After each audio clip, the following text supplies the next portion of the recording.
Last but not least on the status bar is the AM button here, Annotation Monitor. Now if I switch that on, you'll notice nothing actually happens in the drawing. What it does is it's monitoring your annotation, things like dimensions and text. I'll just switch it off again for the moment. Now this dimension here obviously represents this edge on the right of the rectangle there. If I delete the rectangle, so I'll select it, hit the delete key, it's gone.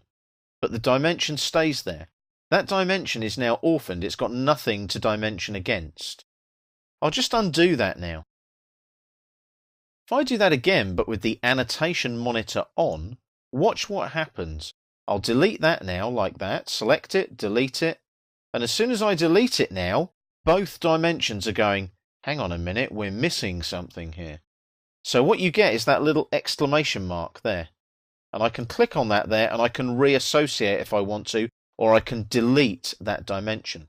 What I'm going to do is hit escape and escape again, and I'm going to go back to the undo up here on the quick access toolbar and bring that back. You'll notice the exclamation marks disappear as soon as that object comes back. Let's try something slightly different. This dimension I want to stay, and I want that rectangle there to stay. I've got the annotation monitor on down here at the bottom of the screen. I'm going to delete this line here and this line here. When I delete them, you'll notice that my 10607 dimension has got the exclamation mark, indicating that it's missing something. It's orphaned because I deleted those two lines. So if I go now to the exclamation mark and I click on it and I reassociate, that then allows me to reassociate the first extension line origin.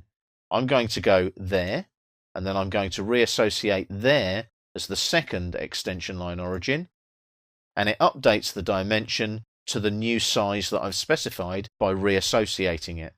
The good thing is the annotation monitor showed me that that dimension needed to be reassociated anyway, because the original lines that obviously it was dimensioning had disappeared. Let's just right click on Annotation Monitor there. You'll notice there are no settings. There's Display. Display is just display. You can switch any of those buttons on or off. They display on the status bar. You can switch them on and off. That's the same for every single drafting setting. Use icons we know about already. We've covered that previously. So there are no settings to worry about with the Annotation Monitor. All there is an on and an off.